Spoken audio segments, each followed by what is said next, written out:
so just sort of holler or wave.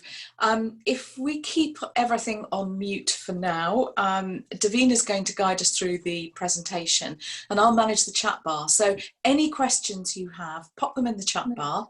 Or if you have a situation like mine with a tiny little device and you can't type much into the chat bar, just put Q, and I'll pick it up and ask you to speak to your question. So do feel free to ask questions as we go along. Hopefully everything is covered in the presentation. It's a fairly full presentation about project grants. But you may have all sorts of queries as we go through, so we will happily take those, and there will be time at the end as well. So thank you. Is everybody clear? Yeah. Oh, nodding, beautiful, nodding and thumbs up. That's what I like to see. Good morning, Jazz community of South East and South West. How wonderful to see all your lovely faces. This is my 5th webinar this month, and it's been brilliant, because it's actual real life musicians and venues and artists talking about ideas and projects and music, rather than people on the phone talking about insolvency and redundancies, which have been the last few months. So it's brilliant. So whilst I can see all your lovely faces now, in a minute I'm going to share my screen so you can see the presentation. So after that I'll only be able to see me and my slides. So I won't be able to see you. So normally in a live presentation, in a real life presentation, I'd be sort of gauging the audience a bit, whether you're nodding and smiling, or if you're going, oh, what's she talking about? I'm lost.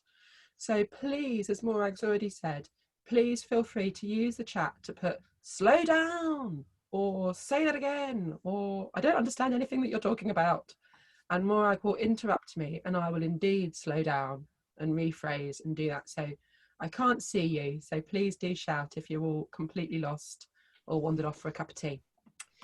Right, so I'm going to check whether the technology is working, and then before Moragh mutes herself, if she can tell me if you can now see the slideshow.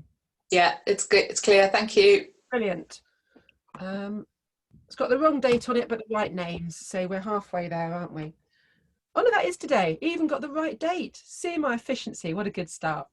So as Tamsin said at the beginning, we're going to talk today about the National Lottery project grants.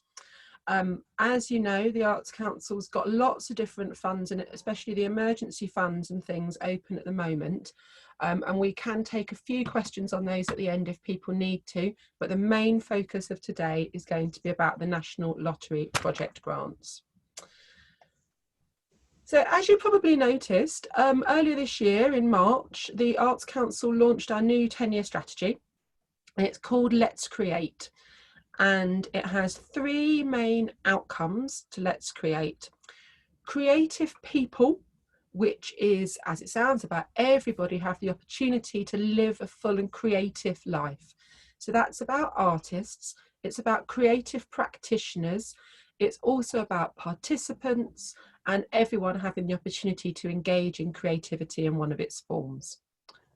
Outcome 2 is about cultural communities. So that's about the impact that creativity and culture has on community. So venues, festivals, large-scale outdoor projects, and the influence of that creativity having on isolation, deprivation, community cohesion, all of those things. The last one, outcome 3, being a creative and cultural country. So that's about general financial resilience of the country, it's about international export, it's about the reputation, the infrastructure of England, and how it's enhanced through creativity. And you'll notice, those of you who applied to project grants before will notice there is a new question, and you're asked, it's just a tick box, just a drop down, one or the other, it's either a drop down or a tick box, not sure, to say which one or 2 or all 3 of these outcomes your project will contribute to. So the truth is, we were planning to really align project grants with these outcomes and these investment principles, which I'm not going to touch on, as from June this year. For obvious reasons, we haven't made those changes to project grants. So as we'll talk about in a minute, the bulk of the criteria, the decision-making guidance is the same as it's always been. We're postponing the shift to Let's Create to April next year. So you'll have this tick box where you can choose one of the outcomes that we've just talked about, but in all honesty, don't feel too concerned about it. As we move through to next year and beyond, these new outcomes will become much more important.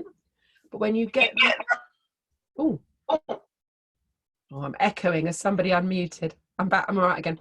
Yeah, it's Trevor. Trevor, can you mute? Thank you. I just mentioned them to say don't worry too much about it, because as I say, it's our new strategy, but we've postponed the shifting of the guidance and criteria. So just pick creative people, cultural communities, and or creative and cultural country, and then the rest of the criteria is on as before. And these 4 investment principles, we can talk more about them sort of in 6, 8, 9 months time when they're going to start affecting the process more. So project grants is our open access fund. It's got 2 main criteria. If it's creating an artistic product, either a new product or developing a product or working on a piece of art that is shared with the public. If you've got some art and you've got some people that are going to experience it, then you're eligible for project grants. It's as broad as that. So it funds arts activity, museums practice, libraries, digital work. It can be an event, a tour, a workshop. It can be research and development. So it can be the creation of new work. We often fund people just to write their new album, not necessarily to record it or tour it, just to write that music. And some sort of public engagement. So either within the application now, there's going to be engagement with the public, or the artistic product will be shared with the public in the future. We'll talk a bit more about that as we go along. And project grants, you can apply from £1,000 up to £100,000, but there are 2 strands. So there's 1,000 up to 15,000, and that's what we call the unders, the under £15,000 grant. And that has a 6-week turnaround. So from the day you click submit on your application, it will be a maximum of 6 weeks to when you get your answer. Sometimes it's less, it will never be more. Up to 15,000, 6-week turnaround. £15,001 up to £100,000, there's a 12-week turnaround. It's rarely less. Sometimes it might be a little bit, but it will never be more than 12 weeks. And again, we'll talk a little bit more about the assessment process later, but just so you've got it in your minds, for the under 15,000, the relationship managers such as myself and Moragh, we're probably spending about a day looking at around 25 to 30 applications. That's the amount that comes in each week. So one day for about 30 applications at the under 15. And we think of it as our light touch, our risk-taking grant. We want to start from the position that everybody that's applied should be granted funding.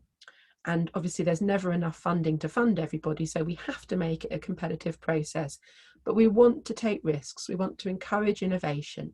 We want to allow people to try new things. So that's our mindset with the under 15,000.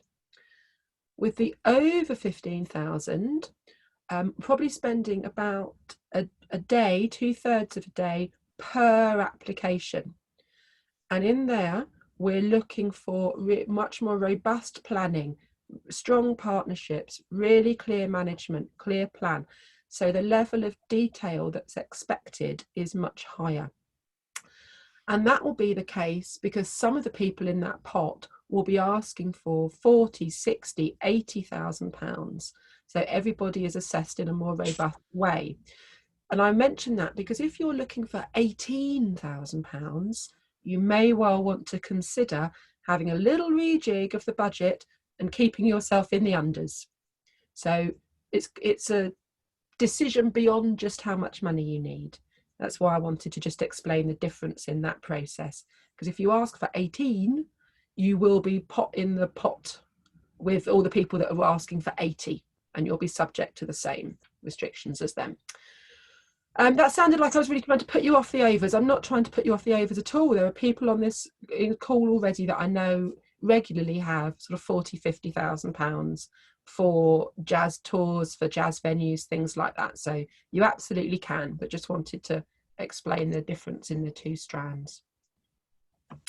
Right, if everybody's still with me, we'll talk about the 4 basic criteria of project grants. Quality. How do we know this project will be of high artistic quality? So that's about the track record of the musicians involved. Where have they previously performed? Have they had any reviews? Have they won any awards? Anything like that? Or if you're working with emerging artists, young people, that's absolutely fine to have an entire roster of emerging artists with very little track record. But we would expect to see some people in the project who will be safeguarding that quality. So who's the promoter? Who's the producer? Is there an artistic director if it's a festival, something like that? So who is involved, who's going to safeguard the quality of what you're doing? And some people I know, depending on the length of their project and the nature of the artist they're booking, sometimes you can get the application form and you can list all of the artists that will be involved and talk about their credentials and evidence your track record that way. Sometimes, if the nature of your project, it's not possible to have everybody booked way in advance before you submit your application. So in that case, you talk about your promoter, your producer, your booker, your artistic director, whoever is making those creative decisions, and describe for us how they will choose the artists. What sort of artists are they going to have in mind? And how will they choose them? What will be the decision-making criteria? Will they be prioritising local people, people from diverse backgrounds, high-profile headliners? Describe for us what it's going to look like and who's going to make sure it's of high artistic quality. Public engagement. Now, the next slide is about public engagement in the current circumstance, but a general overview in public engagement is the more detail, the better. Who is your music for, and what will those people get out of it? So the weakest applications are the ones that say, well, it's for everybody. It's outside, it's on the seafront, it's for everybody, everyone can engage. Or currently, I've put it on the internet so anybody could access it no matter where they are.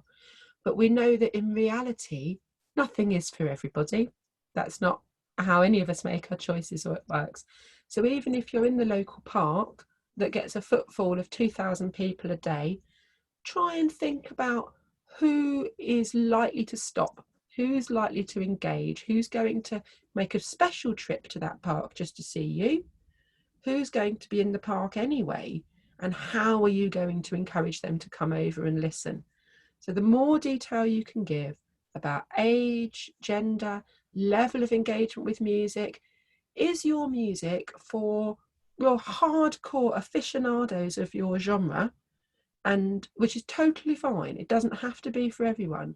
We've funded in the past really sort of experimental, deep jazz. People saying, you know, there's quite a niche group of people that are really passionate about this music, and we're able to say stage live performances for them in an area that is really quite isolated, and otherwise people would have to go all the way into the city. So all things like just more detail you can give about who's engaging and why. Finance. The biggest reason that music applications or applications from individual musicians are made ineligible is because the budget doesn't balance. So please pay very careful attention to that. Your income and expenditure need to balance exactly. You cannot make a profit from this project. So if your income exceeds expenditure when you tot it up, either you ask for less money from the Arts Council to rebalance them, or you look at the wider things that your organisation or your band or yourself as an individual, what else do you need? Do you need website development? Do you need a new ticketing system? What would help you be more robust and resilient? So that budget needs to balance, but you can absolutely include in the budget, it's the fee for yourself, project managers, marketers, PR people, obviously artists, website developments, ticketing systems, all of those things can be included. But please make sure that budget balances. The last one on this list is management. Have you got the appropriate skills and experience to run this project? So if you're working with a particular target group, say if you've chosen a vulnerable target group as to engage with in the public, have you got the skills and experience? Do you know how to work with young people with learning disabilities, with homeless people? If not, have you got a project partner who is really skilled at working with those groups? Similarly, for public engagement, I think community partners always enhance. If you're a venue, say, and you say we get really good attendance from this area of our town, but that estate over there, no one from there ever comes. So our project is to target audience development from that estate over there to come to our venue. So the first thing I would really look for is, well, is there a community worker on that estate? And are they a partner in your project that can help you make that link? And for all of these things, as I say, under 15,000, we're really just looking at, is there a budget that hangs together and makes sense and adds up, balances? Is there appropriate management and partnerships? For the over 15s, obviously, if you're asking for 80,000, we're looking much more in terms of financial management. Have you got experience at handling big budgets? Do you know how to manage your cash flow, that sort of thing? Versus 8,000, does it just add up on paper? So I'm going to do a couple more and then I'll check in with Moragh, because this next bit might answer some of the questions that are coming through, because we've got a slightly different approach, obviously, to criteria in the current circumstances. I can't bear to say new normal, so that's why I'm going to keep saying current circumstances. So obviously public engagement is a huge challenge at the moment, and we're not quite sure, are we going to be allowed indoor gigs this autumn, winter? Will there be festivals next summer? That's me knocking on wood about festivals this summer. So with public engagement, it's your choice at this stage how you want to approach it, because each project is different. So you might just err on the side of optimism and say our project is a festival next Easter, and plan A is that we're just going to deliver it the way that we always do. And as I keep saying, if you're asking for 8,000, that will be sufficient. So we're going to deliver it as we always do and hope for the best. For your 80,000, we'll be saying, here's our plan A, deliver it as we always do, but here's our plan B, and possibly here's our plan C as well. And it will just show, it will be a weak application in terms of management if it doesn't show that you've considered that you might need that plan B, and you might need even a plan C. So the more detail you can give, the more money you're asking for, the more detail you'll need to give about how you've considered those things. And also, the further in advance your project is, will nuance how you write about public engagement. Obviously, if your project is in October, then you can talk to us in quite a lot of detail about how you will deliver it now. If it's not until October 2021, then it will be acceptable to be a little bit more, I'm trying to avoid saying vague, that's what that and pause was, because you should never be vague in an application, but not have everything firmed up and talk about a variety of scenarios that you might access. And also, of course, there's online public engagement. Huge at the moment, has been growing for several years, but obviously has really ramped up this year. And I would really advise anyone that hasn't got lots of experience at online engagement to visit a Digital Cultural Network website that is funded by the Arts Council. I can drop the link in the comments in the chat and share it with Tamsin, because on there they've got some really helpful fact sheets about how to get data, how to use analytics, how to assess all the different platforms. Depending on your target group, should you be using Twitter or Instagram or Snapchat or TikTok? And if you are using those different platforms, how can you work with them to get the analytics, to get the data from there? Because if you're looking at a high online presence or a completely online project, we'll be expecting the same level of information about target audiences and data gathering that we would in a live event. So these fact sheets on the website that I mentioned will talk to you about how you can assess the amount of engagement you normally get, how you can target things to different groups online. That's public engagement. Management we've touched on a little bit. Match funding. Yeah. So normally with the Arts Council, you need 10% match funding for your project. At the moment, you don't need any match funding. So you can apply for 100% of the costs of your project. You'll set a theme here, I'm going to say again, proportional to how much you're applying for. Under 15, if you need to apply for 100%, completely fine. Over 15, if it's a short-term project, apply for 100%, that's completely fine as well. If you're looking at a 2-year project, say, personally, I would expect that after 12 months, 18 months, you would start to explore other ways to bring some income into your project. Or you might be writing about the fact that all your income sources have seized up. Crowdfunding, sponsorship, other grants have all seized up. So whilst you're asking for 100% of funding for this, part of your project in 12 months' time will be about how can you open up new sources of income, or how can you get perhaps some consultancy, some financial consultancy into your organisation to try and see how we will be raising funds this time next year. We don't expect you to have any answers to that. Of course, I haven't got any answers to that. I don't know anybody that has as yet, but it's just about showing where your thinking will be going. Right, I'm going to have a little pause and see if there's anything we need to clarify, Moragh. Thank you, Davina. The only question we've got so far is whether there's going to be a hard copy available of this. As Tamsin says, it's being recorded, but can we make a hard copy available?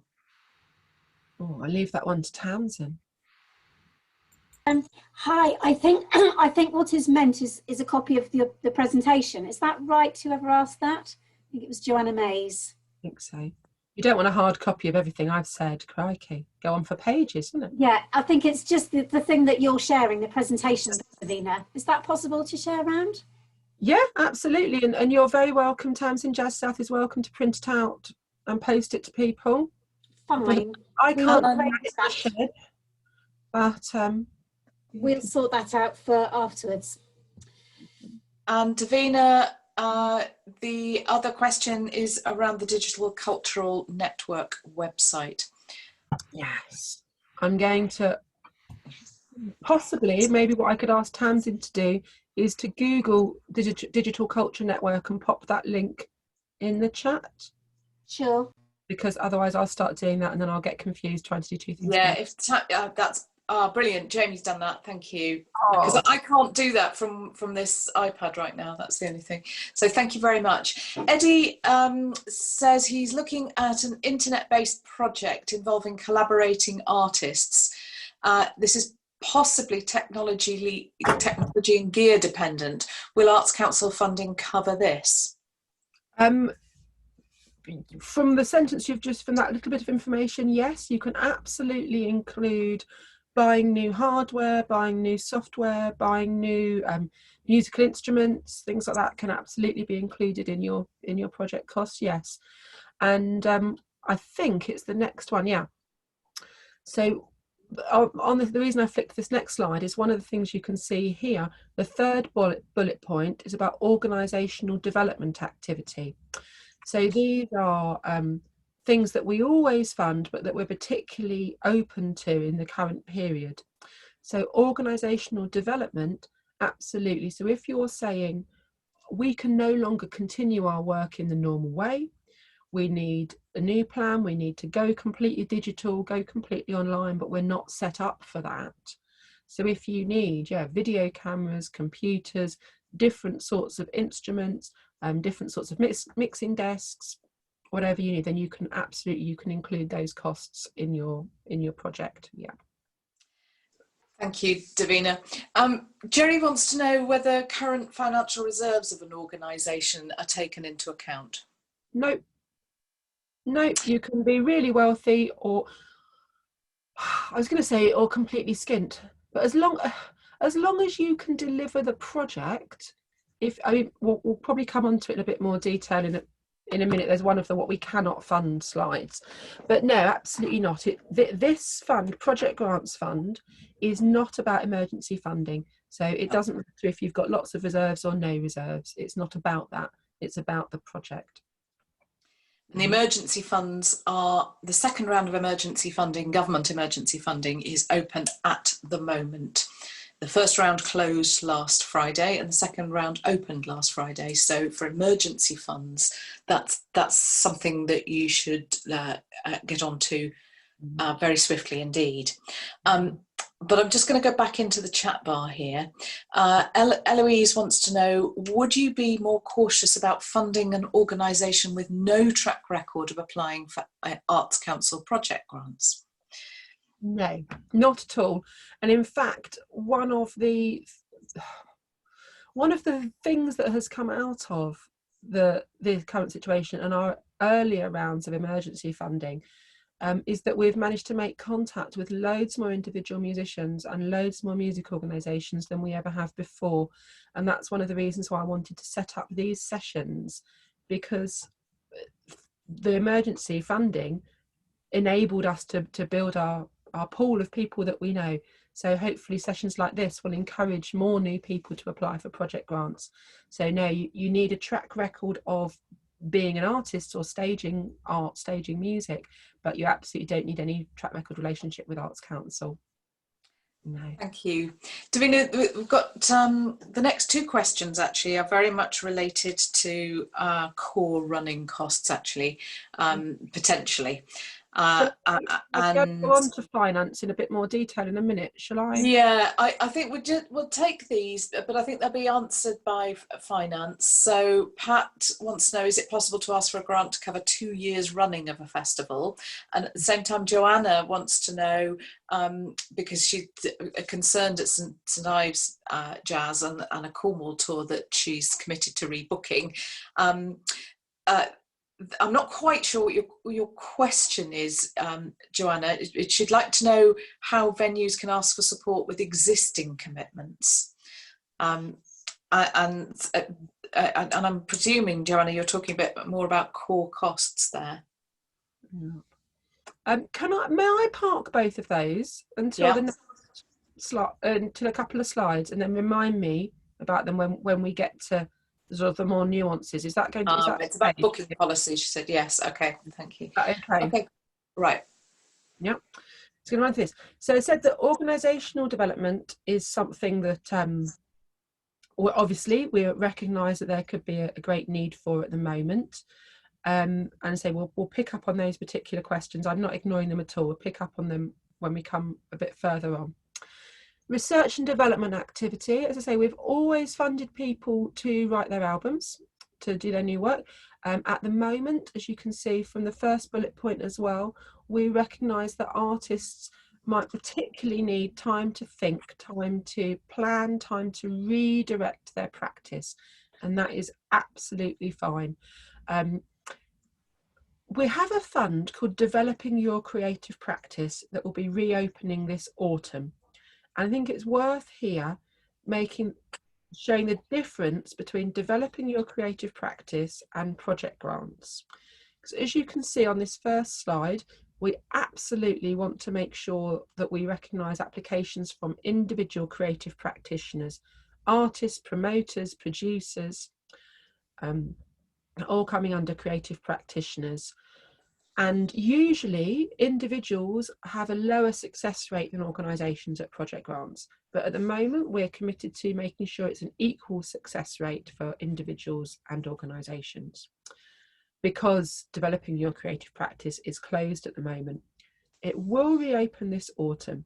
And the difference here is that for developing your creative practice, you say, I'm an artist and this is where I am now.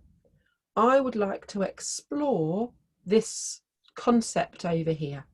So I'm a jazz musician, but I'm going to work with an animator or a puppeteer, or I want to learn the sitar, or I want to, do something else.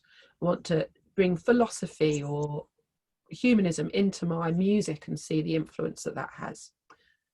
And for developing your creative practice, that's the end of your form. You say, I'm here and I want to explore doing this. For project grants, you say, I'm here, I'm going to create I'm going to explore all those same things, and my output is going to be a new album and a tour. And so for project grants, you're describing a complete project. Even if it's research and development, even if it's time to think, you need to have a plan for an output. Whereas for developing your creative practice, you're just talking about the first two stages, and the output will be allowed to emerge from the exploration that you do. As I say, developing your creative practice is currently closed, but it is going to reopen this autumn, and it's coming back like a lion, because previous years it's had a budget of 3.1 million. When it comes back this autumn, it will have a budget of 18 million. So that commitment to, I really enjoyed Tamsin's response to that then. I can only see me and you, Tamsin, and I really enjoyed that. Because that's my response as well. So it's coming back, what's that, 6 times? And like I said, really wanting artists to be able to get money, just to think, just to explore, just to play, and not worry about what the output is going to be. But it's not open yet, but we are funding Time to Think and research and development through project grants. Live activity that can be safely delivered within this period, I think we've talked about quite a lot. And the last one on here is activities that closely align with our equality objectives. So we have some temporary equality objectives that will run until end of March next year, and we refresh our equality objectives each year. And these are internal equality objectives for the Arts Council, but obviously everything that we try and achieve, one of the ways we achieve it is by targeting our funding. So we're very committed to encouraging equality and equity for 5 groups at the moment. So that's about people with disabilities, neurodivergence, and deaf workers, and this is artists and audiences. So meaningful engagement from different people from different ethnic backgrounds, anti-racist activity, people that projects that target people with particular disadvantage, children and young people, older people, and people that projects that improve access to creative activities for people from lower socioeconomic backgrounds. So the main ways we're addressing these equality objectives is through our advice giving. We're making sure that we have a lot of targeted advice giving to encourage applications from artists from different backgrounds, artists from areas of high deprivation, a lot more disabled artists. We fund very, very few musicians with disabilities, certainly across the southeast. I don't know if the track record in the southwest is any better, but so that's us trying to make better contact, improve our advice giving. It's also something we would consider when we're balancing. So a project that is sort of really engaging groups from these temporary equality objectives that would be recognised by the panel and noted by the panel. So if any of the artists on your project are from diverse backgrounds, we're always looking to encourage diverse artists to ensure they have equal opportunity at being on platforms, performing on festivals, to talent development. So I spoke earlier about you explaining in your application what your decision-making process would be for programming, and we would expect to see an awareness of diversity as part of your programming ethos. So if you're a venue, if you're a festival, we would expect to see a commitment to putting a range of diverse artists on the stage. I would never expect to see these days a weekend-long festival where 90% of the artists are middle-aged white men. We would need to see, or young black women equally. We would want to see a range of artists on stage. All of that said, it will be detrimental to your application if you pluck one of these equality objectives out and just sort of shove it in as an add-on. So it's about showing that it's relevant to your work. It's about showing that you've thought about diversity of artists, that you've thought about public engagement. Have you thought about the venue that you're going to use? Is it accessible to people with different additional physical needs? Have you thought about that sort of thing? But you can still be funded if you are not a diverse artist and your audiences are not from any of these particular groups. It's not that you can only achieve funding if you're ticking one of these 5 bullet points on the screen right now. It's not that, but it's about encouraging large-scale projects, particularly festivals, venues, to consider their audiences, to consider engagement, to think about the diversity of their artists. But obviously, if you're an individual artist looking for funding to write your new album, and that's absolutely fine. You don't need to try and shoehorn these equality objectives into your project. Does that make sense? That balance between the importance of them nationally for the Arts Council, they're incredibly important, but it might be for your one individual small scale project that they're not relevant, and that's okay. It's not that every single thing we fund has to adhere to these. It's that as the Arts Council, we have to make sure we're adhering to them across the board. I can't see anyone, whether you're nodding or not, so I'm just going to assume it makes sense and move on. Thank you. Davina, we've got quite a few questions still and coming up. Can we pick some of these up before the chat car gets too long? Absolutely, absolutely. Shall I flick on to this one, which is about things that can and can't be funded, and see if that picks some of the financial ones up, and then we'll do all these questions. So, if you're from a venue, don't worry, I'll go back to Grassroots in a minute. So this is what we cannot fund. Unfortunately, through the project grants, we cannot fund debt mitigation, we can't fund the recreation of reserves, and we can't fund retrospective costs. So you cannot apply to project grants and say, over the last 6 months, I've lost loads of money and I'm about to go bankrupt, please help. As Moragh said, the emergency funds, the second round is currently open. The deadline is the 4th of September, which I think is next Friday. Yeah. So get onto that straight away.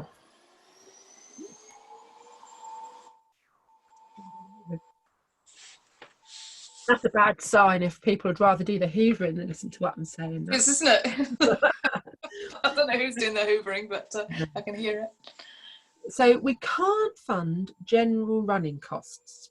So you couldn't say, I'm a venue and this is how much it costs for me to stay open for a year. Can I have £80,000? Right. However, we do work on full cost recovery. So if you're saying, I'm an artist and I'm going to write my album for 6 months, and so I need 6 months worth of studio costs, that could be included. Or if you're a venue saying, we program loads of folk music, but we have got no jazz following, can we start doing jazz once a month and see if we can build up an audience? Then for those monthly gigs, you could absolutely include all your overheads. So you could include staff time and security and marketing and telephone calls and paper and faxes, I was going to say, crikey, where did that come from? Show my age. All of those costs can be included in the overheads for your project, but not just general running costs. So sometimes it can be hard to understand. So a project needs to have a start and an end date and a clear focus.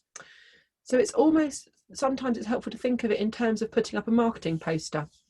So if you are a venue, you've got loads of gigs all the time, you might pull out a strand for a poster. So you might pull out a strand of things targeted at younger audiences, put them all together on one poster, and design a poster in the way that's to entice younger audiences, and put it up in places where young people hang out.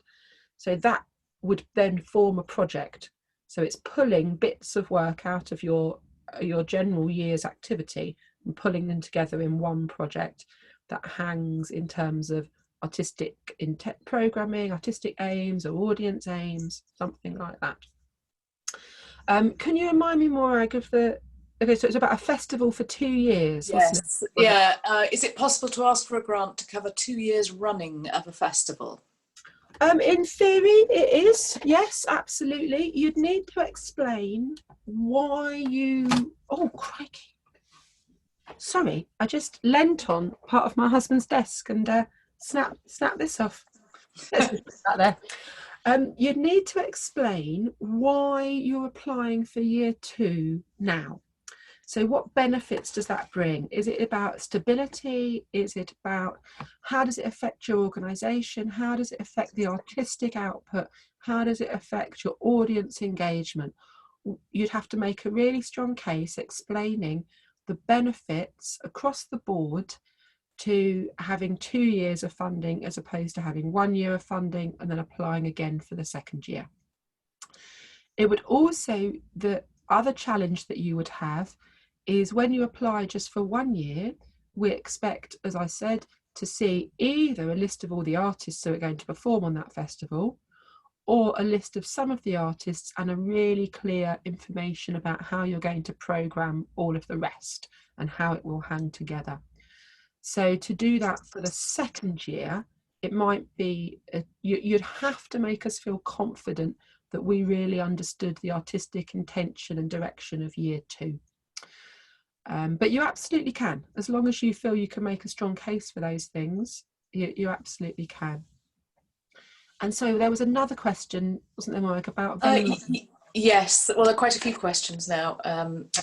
But yes, the other question was about bookings but booking policy. Joanna says. Joanna, can you unmute and ask your question, because I'm a bit confused about what the question actually is.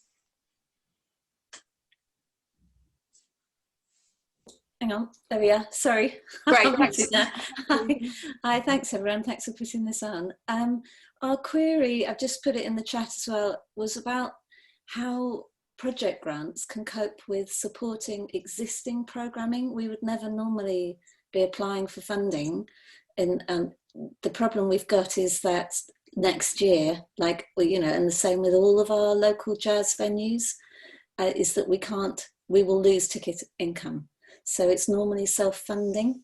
And so, you know, I do project applications for other, you know, other organisations, and you would normally, like was suggested, you'd have a strand that you are applying for, and you say, oh, we're going to target this to that. And we have an existing programme, and we don't want to be cancelling people in order to do a better project application, if that makes sense. Yeah, no, you absolutely can apply for that. So if I'm understanding correctly, so you'd be saying, you know, January to July next year, these are the artists that are booked, these are the audiences that are likely to come. Normally it would wash its own face. Because of the restrictions you've got to put in, it will not be financially viable, so you need a financial top-up from the Arts Council. Fine. Yeah. Oh, right. Okay, because that wouldn't normally get through, really, would it? Well, it would, because we fund lots of things. Yeah, it would, providing it meets the criteria. Yeah, we often fund things that aren't financially viable without because we know that they aren't. Big band tours, who can do a big band without a grant now? The ticket income is just not enough, and you need Arts Council funding, and that is a big part of what project grants does. I'm kind of thinking more about our booking policy at the moment. You know, people it's just done on the basis of artistic quality and also who wants to come. It's very, you know, this is run in a totally voluntary capacity, so we have extremely low overheads, but we don't have the time to go out and find bands that maybe would fit with a wider profile that you're talking about in your target audience. We rely on people coming to us. Yeah. Well, it would be about you explaining the concept of what you're doing and why. It's always about the why.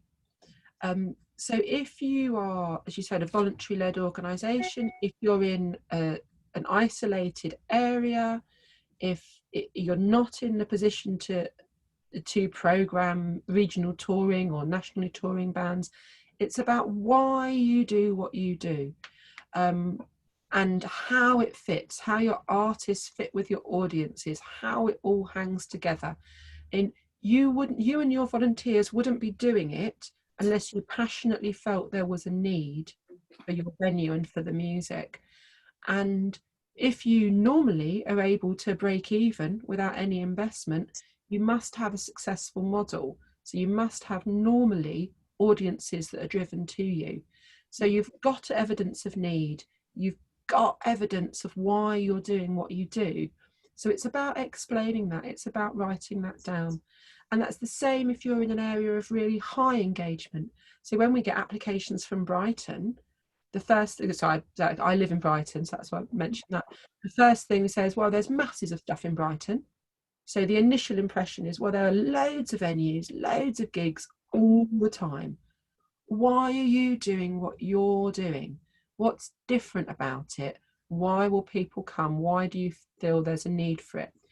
And whether you're in real area of high engagement like Brighton, or somewhere really rurally isolated in, you know, deepest, darkest Suffolk, if people are doing a project, it's because there's a drive in them and they know there's a need. And if audiences are attending, there's evidence of that need, and it's just about writing that down. Does that make sense? Yes, and could I just ask, is there any potential conflict in part of the reason we do manage to host such great bands on national tours is they're applying for Arts Council funding? So you would kind of be double funding potentially? Yeah, we couldn't pay you to pay an artist who's already being paid by us. Mm.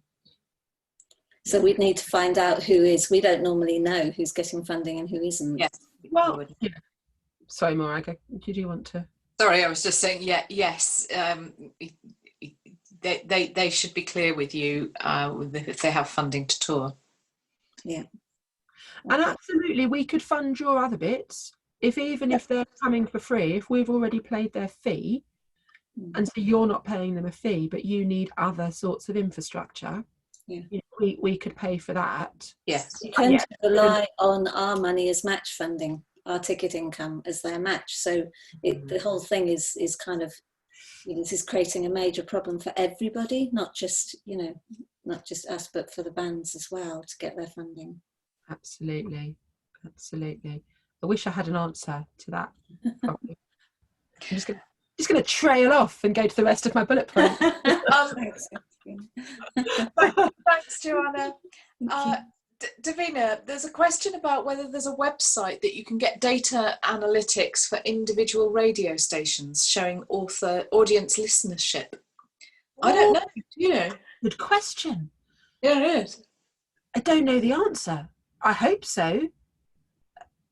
Maybe someone else in the chat might provide the answer to that. I hope so, and it should be.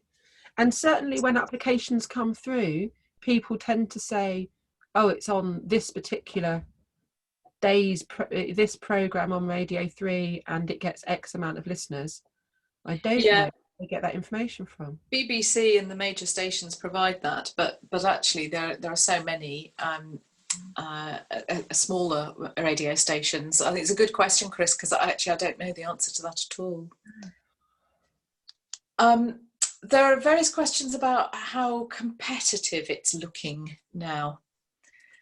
Normally, I'll say that, Project Grants is funded at 43 to 48% success rate, which actually doesn't sound that much, but is very good for public funding. On the first panel 2 weeks ago, we had enough budget to fund virtually everybody, much higher success rate. It's a little bit unknown. It's not the same here. No, it will never drop below 43 for project grants, because that's the Arts Council's commitment. So the budgets do vary. Budgets flex week to week depending on demand to try and maintain a sort of steady 43. What are you getting in the Southwest, Moragh? It's pretty competitive, because in terms of the budget that's available. Yeah. Or shall I finish off this what we can't? Because I'm virtually done, actually.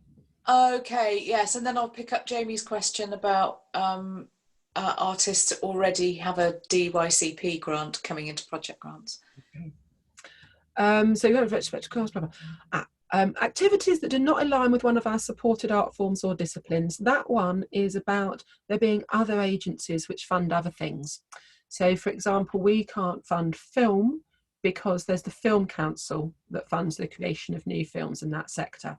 However, obviously, if as part of your band you want to make a music video or a documentary video that's if your main discipline is music, that's absolutely fine. Projects with no benefit to the public, talked about that. You have to share your music with other people to be eligible for project grants. And anyway, we would want to do that all the time. International activities where there is no benefit to people in England. So you can absolutely, normally, bring over international artists for your venue and your festival, but you can't create your project and take the whole thing to another country. So you have to engage the people of England, because Arts Council's funding comes from taxpayers and the National Lottery, and it has to be spent to enhance the cultural lives of people in England.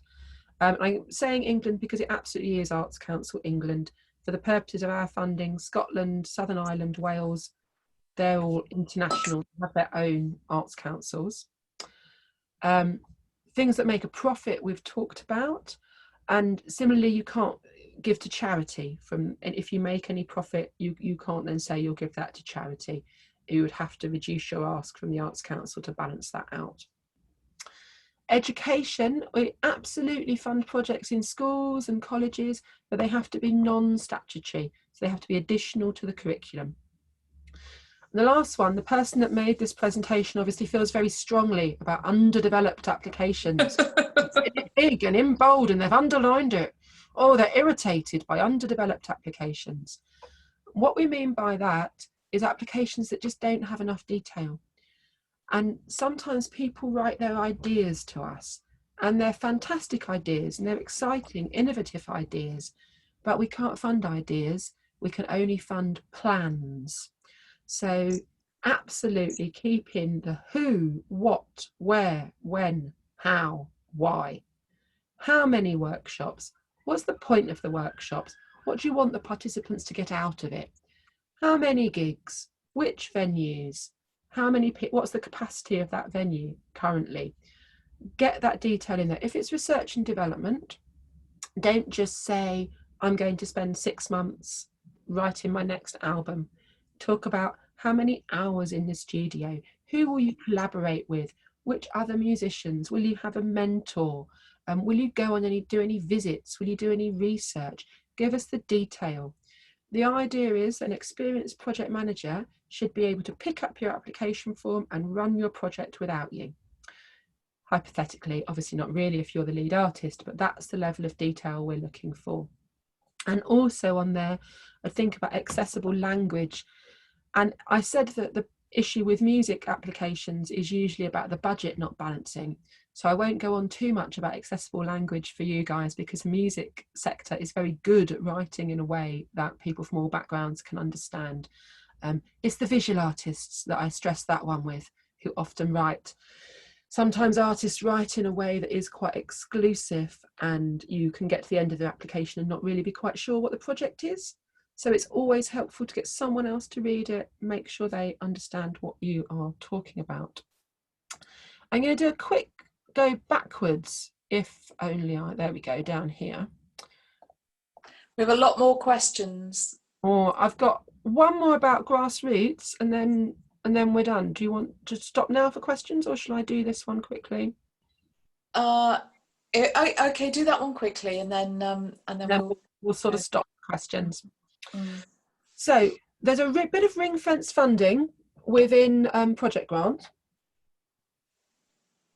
called Supporting Grassroots Live Music, and this will be very relevant to what Joanna was talking about earlier.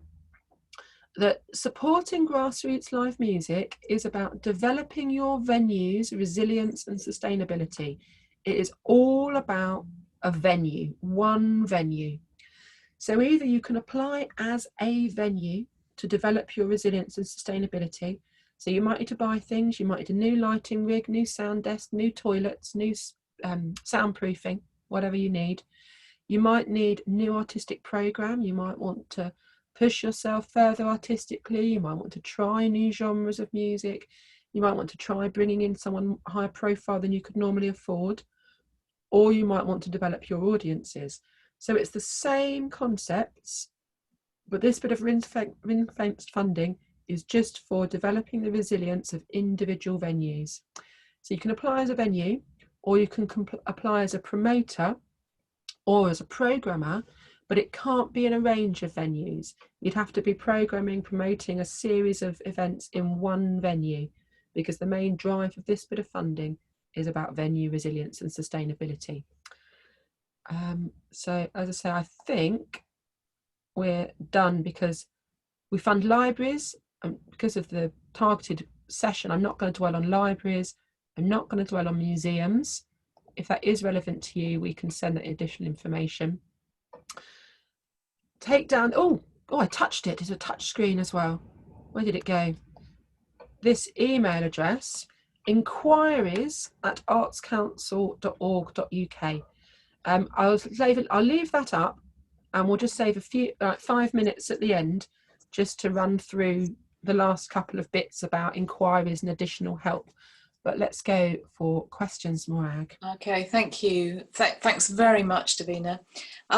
Jamie wants to know, if an individual is involved in a project grant application, does that affect their likelihood of being successful in a DYCP grant when it comes back? No. It's for a separate thing.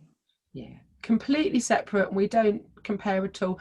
In fact, on panel 2 weeks ago, I had an artist with their own project grant application in, and that same artist was named as lead artist in someone else's project grant application. Same panel, they both got funded. Thank you. Eddie, did you have a question?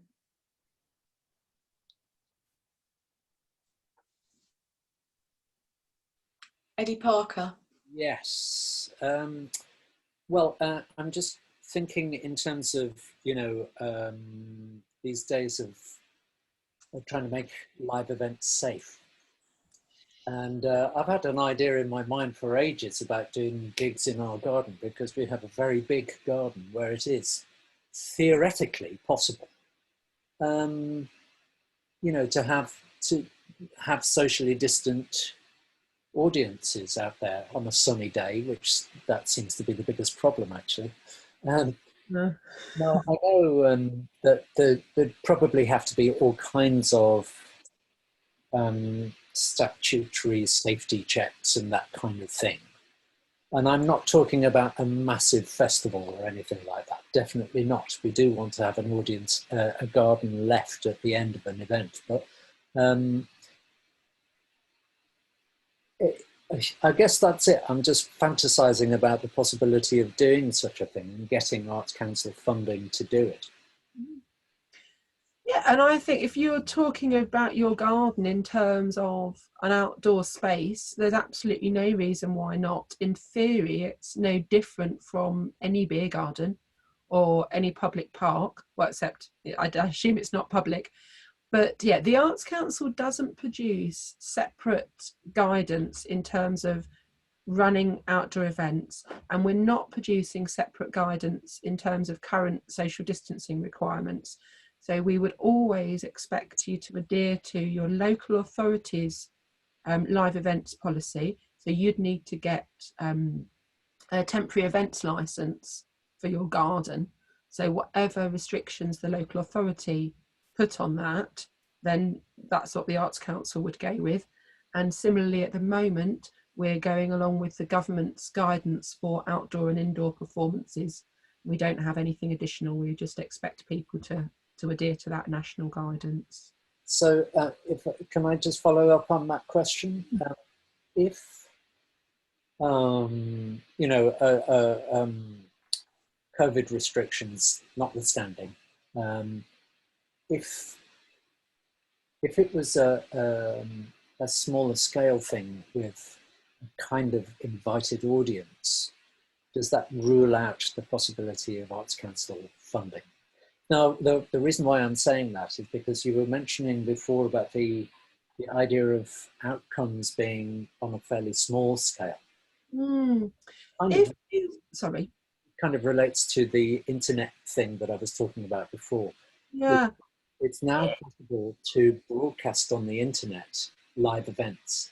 So, I mean, quite cheaply, and it's so with a small amount of gear, etc., and a small amount of setup. You don't need to be a massive, you know, outside broadcasting unit with a massive articulated lorry parked outside our garden.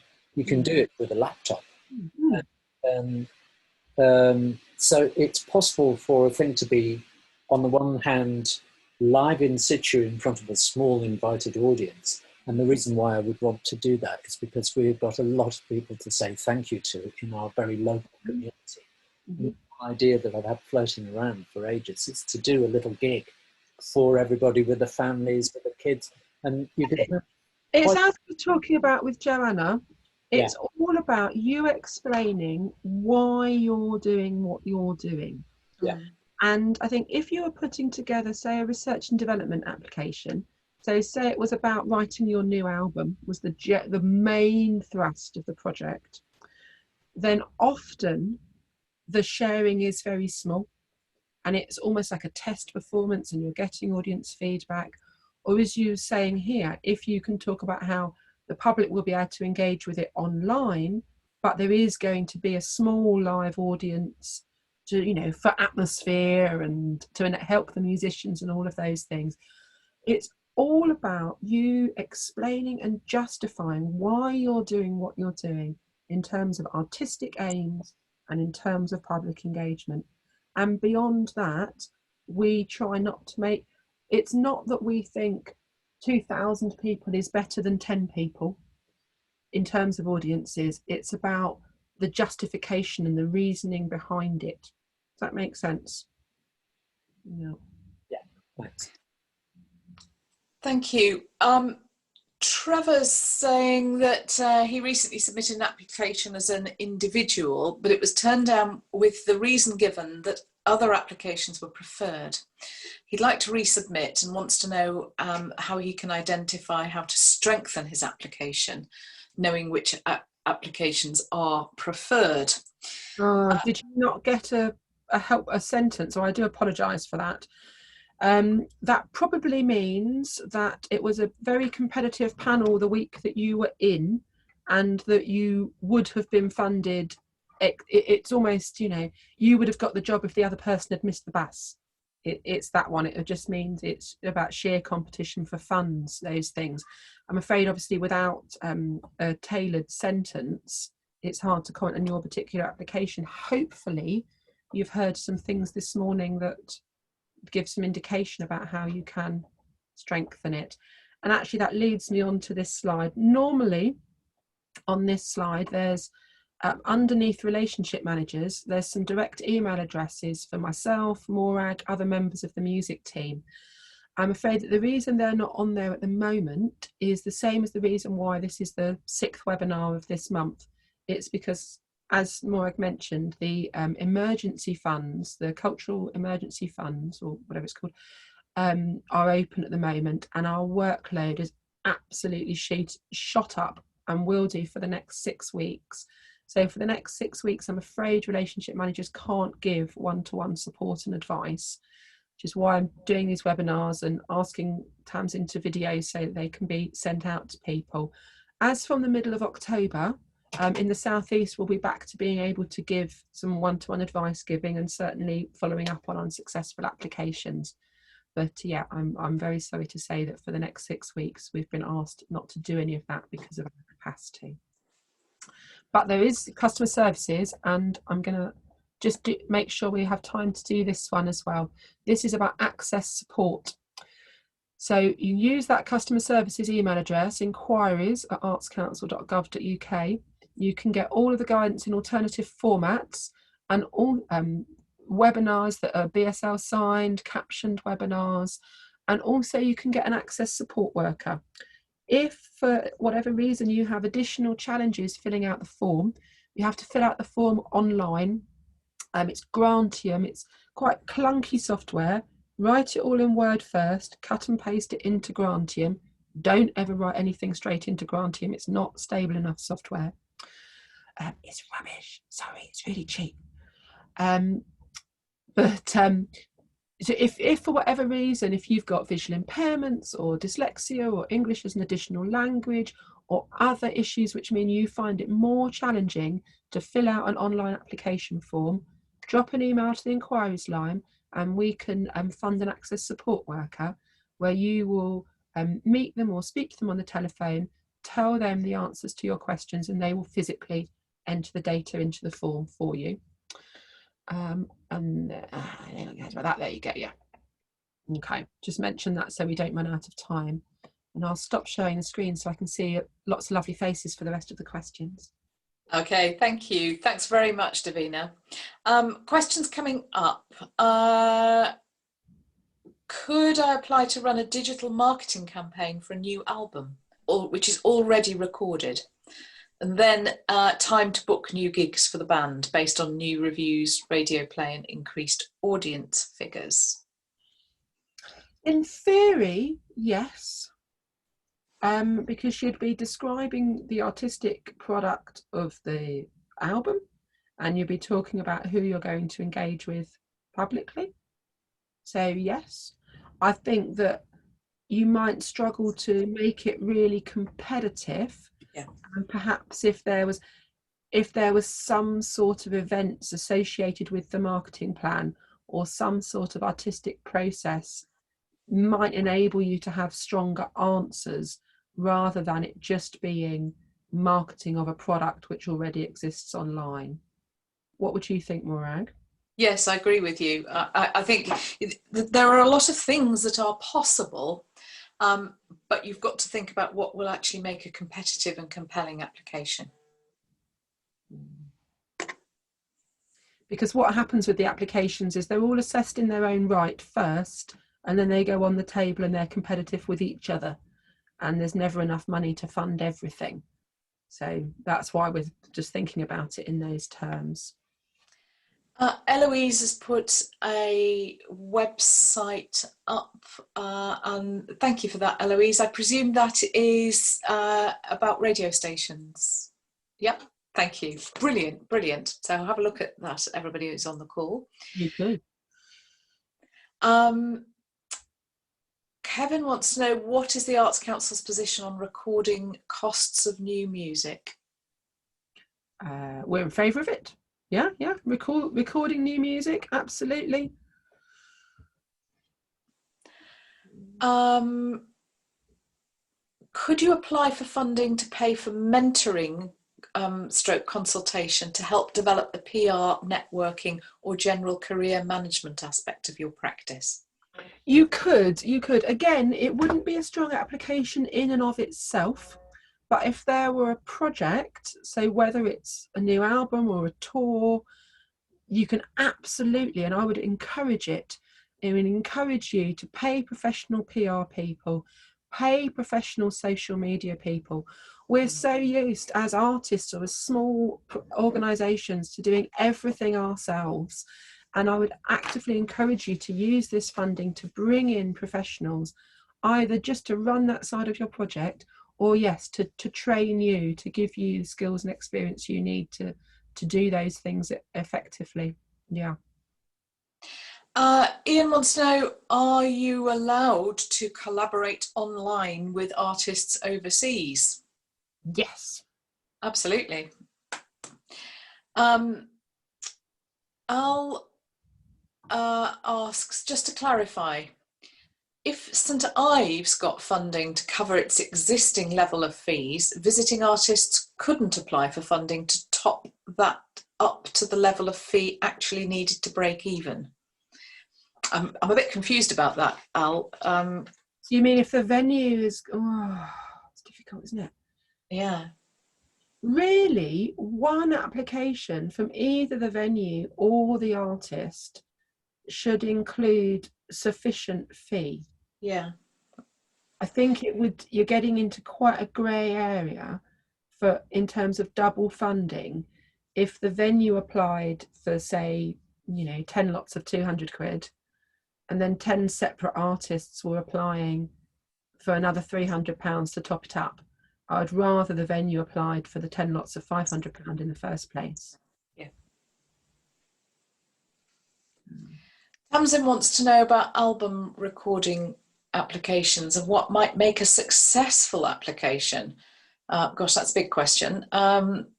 She says that Arts Council London mentioned that this might be problematic because of public engagement. Oh, we fund album recordings often, certainly album writing. Writing. I think that, as it talks about, you need to be really clear about artistic aims and really clear about public engagement. So when you're describing writing a new album, then it's easier to talk about artistic aims, and you can write and record, or you can record and tour. In theory, you can apply just to record, but it can be quite challenging to really articulate the artistic aims and the public engagement of just recording. Unless, of course, you're recording in, on an old 8-track from the early 60s or something, and you've got really clear artistic aims around that. But yeah, just think about, when you're looking at the questions on the form, how easily the answers come to you. And it's a new skill set. It's a different set of skills to answer these questions and understand what we're talking about and put it down in writing. But hopefully, we've this morning managed to sort of take some of the fear out of those questions and make them appear real and normal. And so when you're thinking about it, if you're writing about the artistic concept behind your music and what you're wanting to achieve, or the artistic concept behind your project and the audiences in front of your project, if you will, if the answers should come, the answers should flow. And if you're really struggling to think about the artistic concept or the audiences, it might be that your project and what you want to achieve doesn't really match the fund. So I think, yeah, we do fund just recording, but I certainly would find it easier to fill out the form if I was writing about writing and recording, or recording and touring. Thank you. A couple of questions about grassroots funding, Davina. For the Grassroots Fund, can you define venue? The question is, could it be a room in a club whose major function is for something else, like a room in a golf club, for example? I would say there's now, I would never have thought of this before I joined the Arts Council, but there's a 2A4 side fact sheet defining grassroots music venues, produced by the Music Venues Trust, and we adopt that definition for them. So yes, there's who knew we needed 2A4 sides to define what a venue was, but there is. So I'll refer. Check out the Music Venue Trust. And on a similar vein, actually, a question, can I apply for grassroots funding for a recurring event as a promoter when the venue may have other Arts Council funding generally, but not specifically for this event? Yes. And you'd need to think about whether your event was, you absolutely could anyway. Yeah. You can absolutely, even if they've got funding for all their other stuff, you can apply for funding for your event, your regular event. You'll need Joanna, sorry, about whether you apply for project grants, normal project grants, or the grassroots strand. And the reason that's so important is if you apply for the grassroots strand and you're not eligible, we're not allowed to move you across to straight project grants. We have to make you unsuccessful and you'd have to reapply for project grants. So think about whether your regular standing event is really contributing to the financial resilience and sustainability of that venue as a whole. Because if they've already got other funding for other things, maybe yours is just a normal project grant. Thank you. I'm mindful of time here. I've got another meeting in 8 minutes, so I'm going to whiz through these. Joanna notes to Eddie that he'd need to check out the cost of public liability insurance. Absolutely. If you've got people rampaging across your garden, Eddie. So Jamie asks, how does a research and development application differ from a DYCP application? So that's the one I was talking about. It's about predefined outcomes. It's about knowing where you're going to end up. With DYCP, you can just say, I'm going to explore something and see what happens. With project grants, you need to say, I'm going to create this thing, and this is the creative process that I'll use to get there. Thank you. Question here, for an artist wanting to record their album and find support for their project, I would just like to clarify that they can apply for covering studio time. Also, is the basis of their application as an individual artist musical quality? How do you evaluate individual musicians' projects against each other?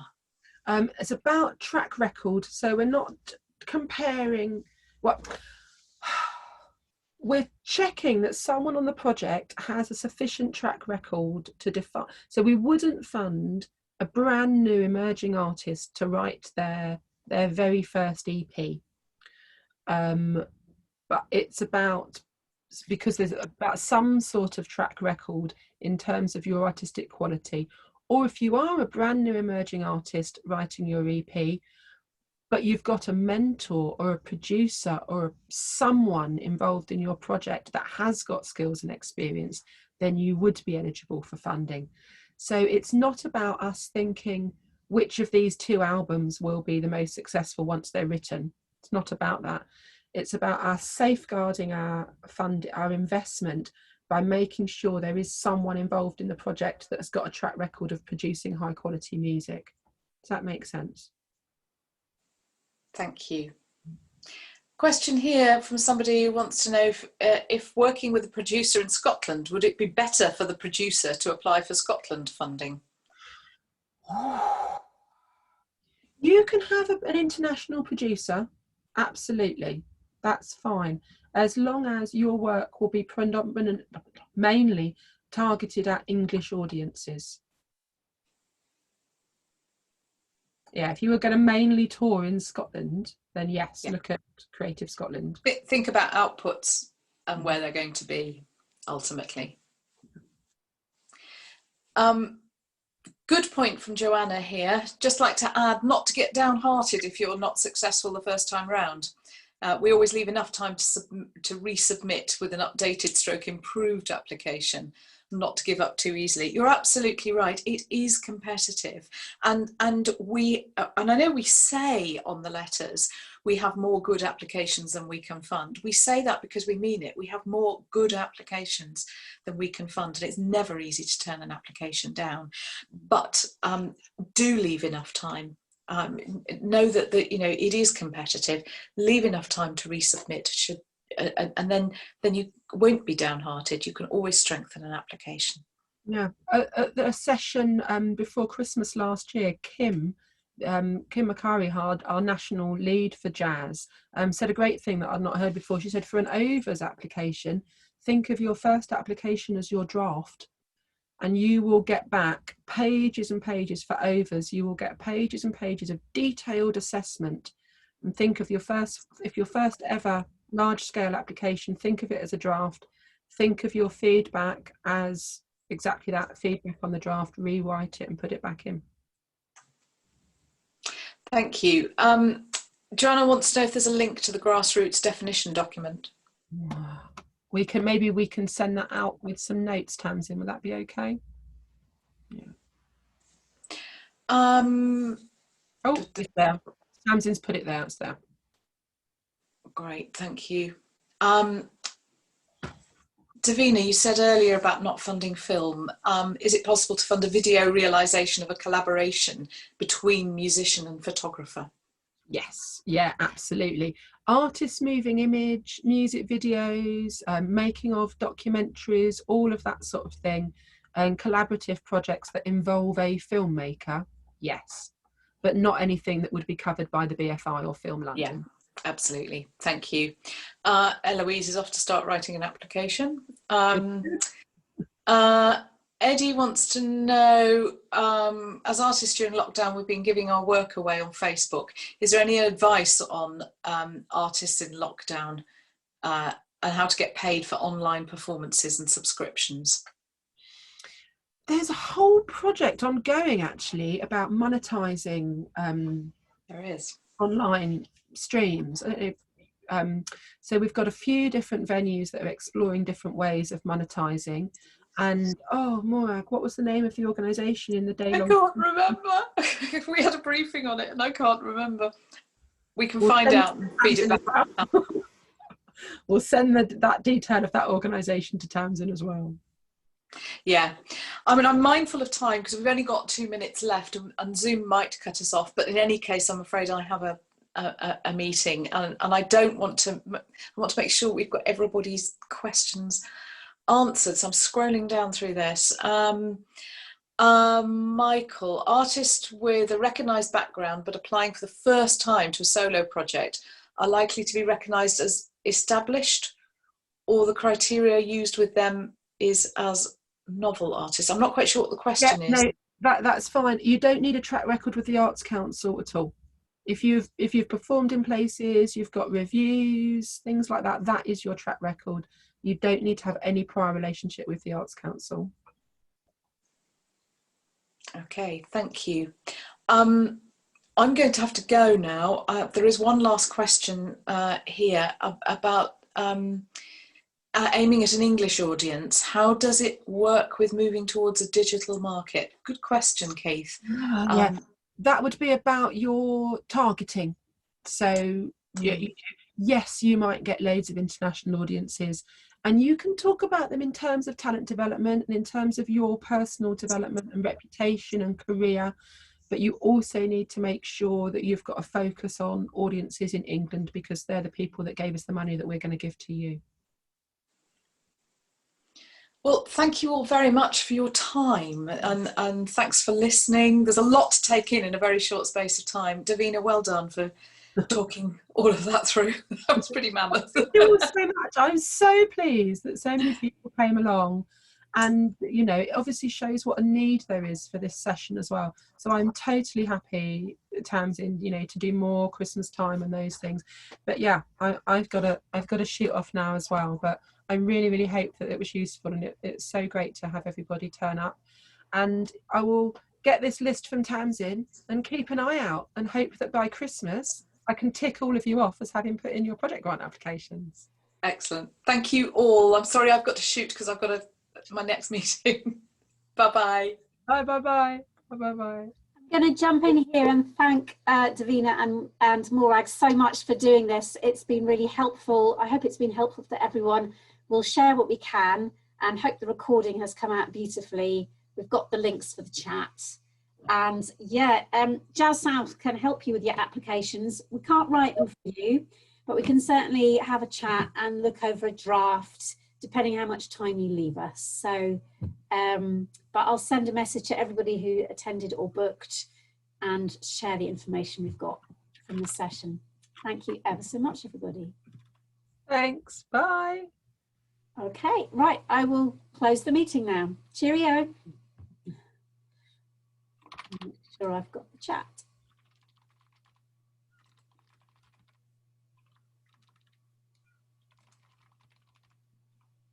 I'm just going to faff around making sure I've saved the chat and it doesn't disappear somewhere.